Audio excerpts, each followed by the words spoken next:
Lord McConnell, welcome to Ash Scotland. Thank you for making time to come and reflect with us on 25 years since the Scottish Parliament was established, and look back on maybe some of the achievements in the field of health that you were involved in. What was it like being in there for the early days with Scottish Parliament? There's obviously a lot of really amazing days in that first couple of months. Although I think the public remember the opening ceremony, which was the 1st of July, but we were actually elected in May, and that was a slightly strange period where we had no real powers, but we had to get everything set up. And quite a lot of us had never been in Parliament before. And I found myself, I think 10 days after the election was the 6th of May, and the 17th of May I became Finance Minister. And there was no budgeting rules, there was no act had been passed to set up the system of auditing. And I had to start from scratch. I wasn't even in a department, I had to start from scratch. So it was a bit helter-skelter, but it was so exciting to be part of. And then I think around about the 1st of July in the opening ceremony, I think a lot of people started to realise just how high the levels of expectation were and how much responsibility there was on us, and there's a bit of a sort of gulp moment. And I remember the night, I can't remember whether it was the night before or the night of the opening on the 1st of July, but there was a concert in Princes Street Gardens, and the Edinburgh rock band Garbage played, and they were the headline act in the concert. I remember sitting in the grass watching this concert, and Shirley Manson, the singer, singing "Don't Let Me Down," and saying that it was a message for all the newly elected MSPs up in the Parliament. And I still remember sitting there thinking, oh my goodness, no, what a responsibility we all have to make this work. So no pressure then? It was a lot. It felt like pressure, but it was good pressure. I mean, it was so exciting, and for all my adult life up until then, we'd had a situation in Scotland where no matter what you did, whether or not the government at Westminster represented a majority of the MPs elected in Scotland or not, your campaigning could come to nothing if the cabinet somewhere else decided that it wasn't going to happen. So suddenly we had this opportunity that was both a freedom to make our own decisions, largely in areas of domestic policy, but also the sort of opportunity and responsibility that came with that as well. And particularly in areas like health and education, and so on, even in the economy as well, where not only had we had this sort of difficult relationship between public opinion in Scotland and the decisions of the government, particularly in the 80s and 90s, but we'd also had long-standing problems in Scotland. Everybody knew Scotland's health was significantly worse than most of developed Europe, that our education system was slipping internationally from its heyday in the past, that our economy was sluggish and lacked entrepreneurial dynamics and so on, again despite our history. So there were these long-standing problems, so you had this immediate kind of desire to see an impact, but also this opportunity to think ahead and change Scotland, really change it, and that was what was so exciting. So I remember working in the third sector at that point. We were seeing a massive opportunity because suddenly we could go and knock on the door and meet with people. It was all new, as you say. No one knew quite how it would position itself. And we had devolved powers for health, which is exactly where tobacco sits. At what point did tobacco and health issues come up on your horizon? Well, the immediate health problems had to be fixed. So I'm not sure all the decisions in the early days were the right ones, but we had a big focus on delivery and trying to change the amount of time people were waiting and the capacity of the service in Scotland, the way it was managed and so on. So that was all an immediate priority. But once a few years had passed, people's attention started to turn to the longer term. And we were creating rights for people that hadn't existed before. There was time for legislation in a way that wasn't possible in the Westminster system, where maybe one or two Scottish bills would go through Parliament a year. but there was also this opportunity to do things that didn't need anybody else's agreement. And that was really where the smoking ban came from. It was initially it was a consultation that then became something bigger and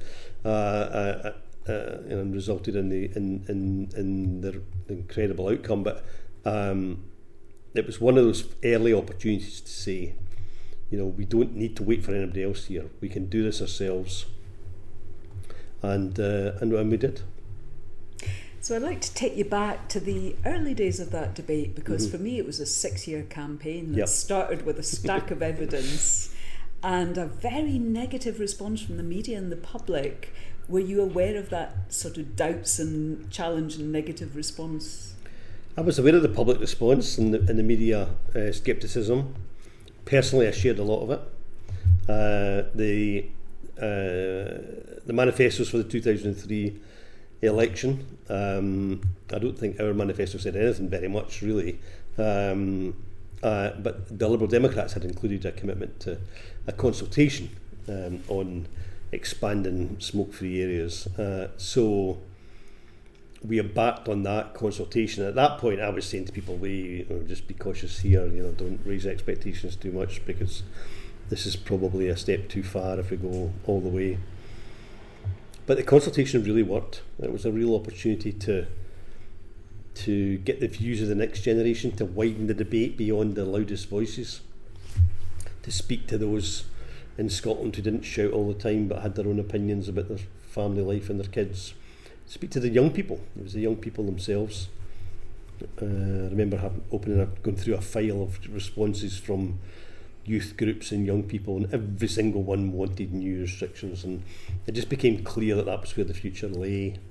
We had a bit of a debate about could we legislate, given that issues around the internal market and so on were reserved to Westminster as part of their economic responsibilities.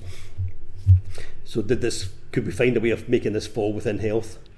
And I think with your help, with Ash Scotland's help, we managed to find a route through that, and great civil service work. And then I was convinced that it was a moment in time. Our Parliament was moving into a new building. It had grown up a bit, 5 years on from the opening. Any kind of halfway scheme was probably going to advantage the better off in Scottish society and disadvantage those who were not.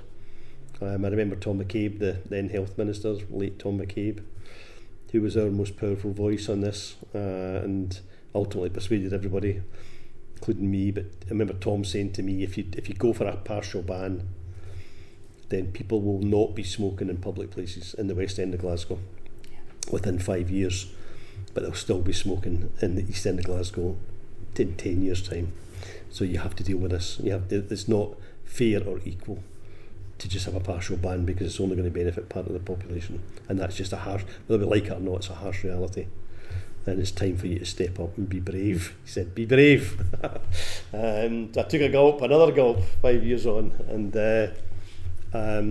people came, people rallied to the cause, and lots of unsung heroes in the Scottish Civil Service and many different departments all pulled together to do a really good job in making something very special happen. Just to acknowledge Tom McCabe, he was a powerful champion for public health, and I think it's been a feature of the Scottish Parliament, both that you have committed, powerful politicians who will keep pushing an agenda to get progress, and that you have collaborative working. So among the politicians, there was quite a lot of collaboration at that time, I think, cross-party support. Yes, there were different MSPs who had, I think Hugh Henry had raised the issue but not necessarily pursued it. Stuart Maxwell then pursued it as a private member's bill. But you also had there were almost like three groups of people in the first group of MSPs. There were those that had come who had some experience at Westminster. And not all of them, but some of them were still a little bit affected by that culture. And they were learning about devolution. despite they had their individually very passionate commitments to it, they were learning that it meant something really quite different. You had a group of people who were really quite inexperienced, who were very new, and they took time to find their feet, I think, most of them. And then there were a group of people in the middle, and Tom was one of them, who had some serious experience before they came into the Parliament, but had never been at Westminster, so they had no sort of no restrictions in what they thought we could actually do. And both Tom and I had been council leaders, we had run organisations, we had represented people in the past, and there was a generation of people who didn't think twice about taking an autonomous decision, but also had the experience to try and deliver it and to be persistent and know that you didn't accept the first no that you got. And Tom was very much in that category, and you know, he spent many long hours taking me through it and clinching the deal as he saw it. You know, he was a remarkable influence over everybody in the whole effort. There were so many people were persuaded by him, and you know, it's a shame that he's not around today to feel all the benefits of it. But he knew in the years that passed that he'd made a real difference, and that meant a lot because of his own personal family history. Right. Yeah, I've heard that a few times in politicians. But going to Ireland, that was quite persuasive for you, wasn't it? Yes, no, we were 90% there in terms of making the decision, and I wanted to be absolutely sure that what I was hearing about Ireland was true, and it wasn't just, you know, the kind of metropolitan, you know, young Ireland that was quite excited about this, but had the country really accepted it and benefited from it. So we organised an official trip to go and see Miguel Martin, who had been the health minister, and talk to him about how he delivered it in advance of the cabinet making the final decision and then announced it to Parliament here in Scotland. But one of my special advisors, Douglas Campbell, and I went over to Dublin the night before, didn't tell anybody we were going early, and we went over and just put on a pair of jeans and a t-shirt and headed off and did a bit of a pub crawl in Dublin. A very sober pub crawl, I have to say, because we were fact finding, but the idea was just to turn up and just start chatting to people and just see what they would say if they didn't know who we were or why we were there. And to this day I remember an elderly gentleman who, you know, if you were to draw a character who might sit in a pub in Dublin of a certain age, then you would draw him in a sketch. And we asked him, and he said that he had been so angry with the government, never been more angry in his life with the Irish government. He had been totally opposed to it, thought it was a terrible decision. And whatever it was, 12 months, 18 months on, he'd gone from 60 a day to 15 a day, and it was the best thing the country had ever done. And I just thought, yes. And he said, you know what, I'm really enjoying the chats outside the pub as well. I meet all these young folk outside, it's great. And I'd really just sit here with my old mates. And it was so liberating to hear the impact that it had made, and to realise that was, and then to visualise what might be possible in Scotland. You know, we did have a culture in Scotland, not just overuse of tobacco, but you know, alcohol problems, you know, general kind of cultural problems, I think, around that whole scene. And you know, you could see in his eyes, not just in what he said, but in his eyes, you could see that he was excited about what it meant for the country. It was a real moment of change. So, at what point did you become aware of the industry getting involved in the debate? Well, they were always there in the background.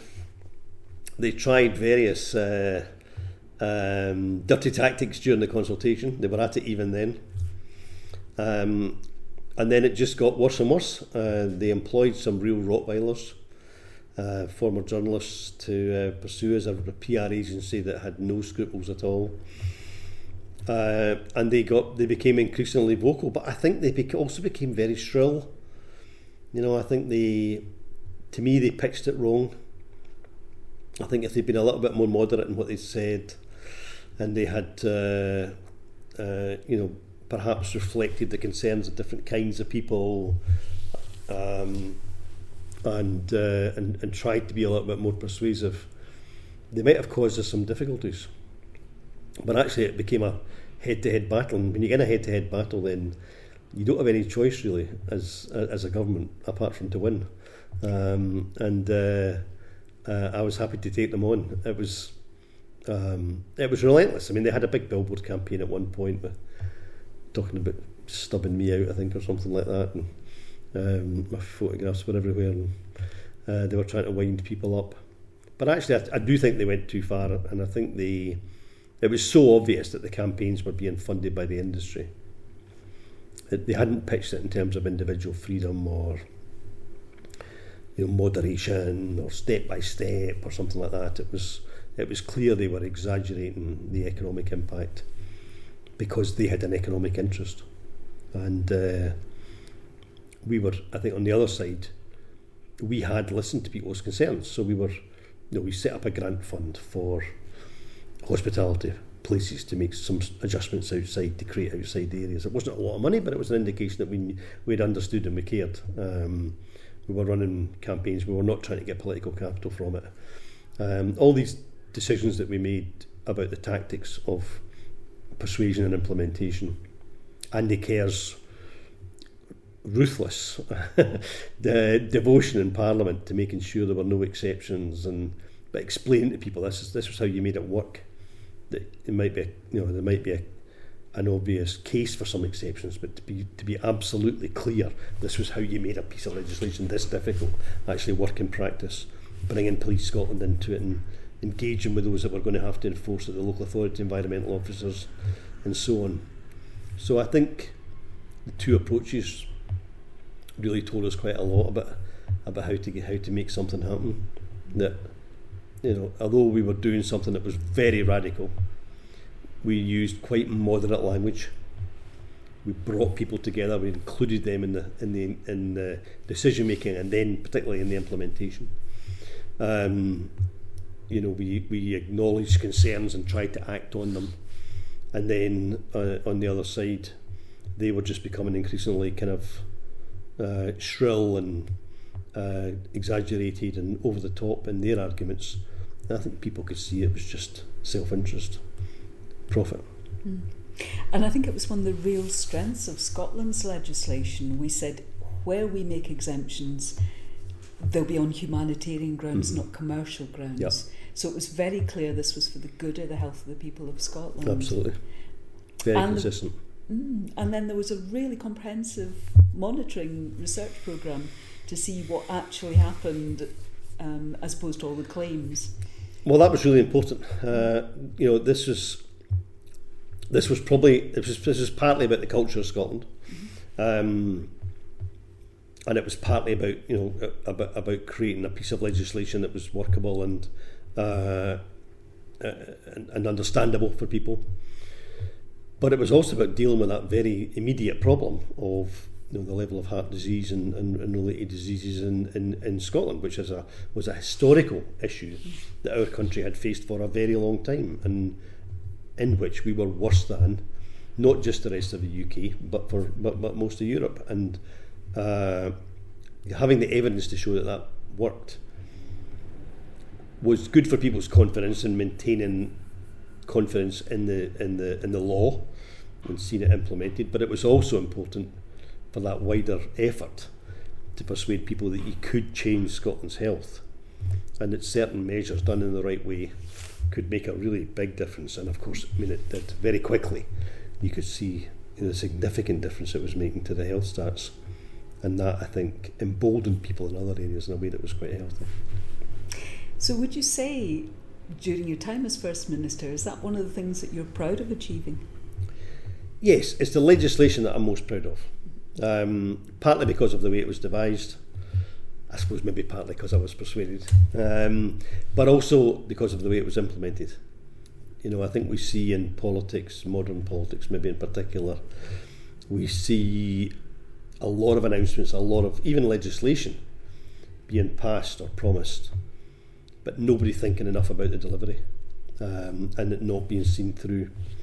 And I think the smoking ban, as it's been called, limited as it was in some ways. I think the way that legislation was created and then processed through the Parliament in a way that I think showed the Parliament at its best, but then actually implemented by everybody at all levels of government, I think was if you're a student of government, I would say study that, because that is how to get things done. And I might have been at the sort of top of the tree, ultimately making a decision, and then making sure that everybody did the right thing afterwards. But actually, all the people involved deserve all the credit for this, not me. The people from the marketing department of the Scottish Government to the those that drew up the legislation, the individual ministers who made the decision, or at least recommended the decision, and then saw it through. All of these roles were absolutely critical. So I'm very proud of that because of the whole journey, not just because of the individual piece of legislation. There are other things that we did that were possibly even more challenging that I'm also proud of. But as a legislative achievement, it stands the test of time. I think it made a mark for Scotland on a world stage. A lot of people have looked to Scotland's example as good practice considering. So now you're in the House of Lords, you're scrutinising UK-wide legislation. Looking back at Scotland, you've talked about some of the challenges of internal markets and concerns about what Scotland could do. Any advice for the current MSPs in relation to health and Scotland's devolved powers? Oh, so much advice, but I'll try and focus. As a single immediate issue, I think the expansion of vape use by young people should have government panicking, frankly. I think emergency action is required there to deliver a change, and this is to me, the deliberate marketing of vapes to young people is child abuse. I would prosecute those involved. I think you should make an example of them.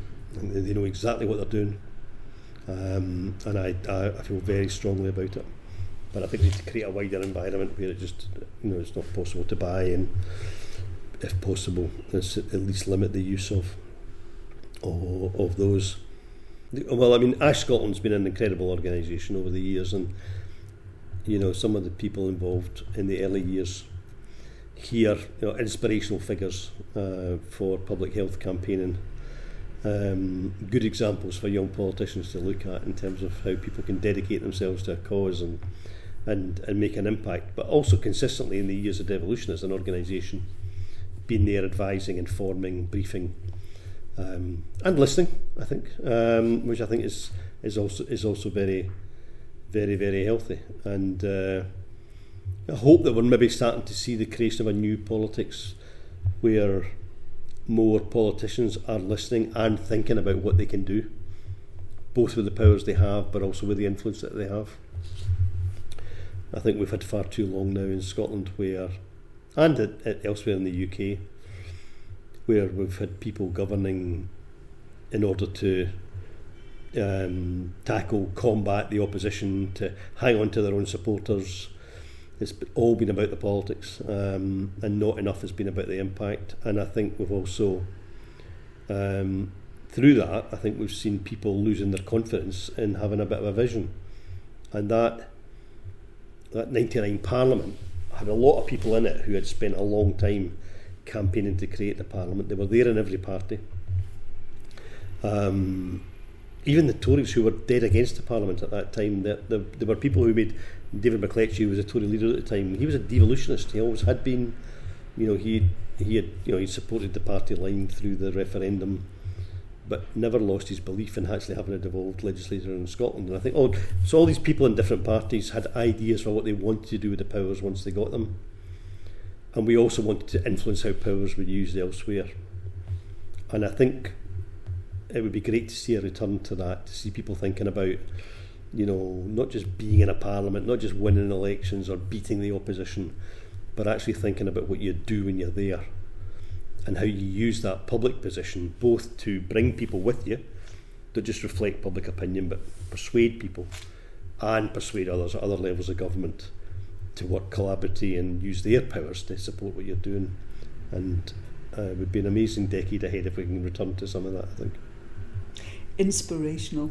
Lord McConnell, thank you for your time. Well, thank you guys for everything you've done. Thank you very much.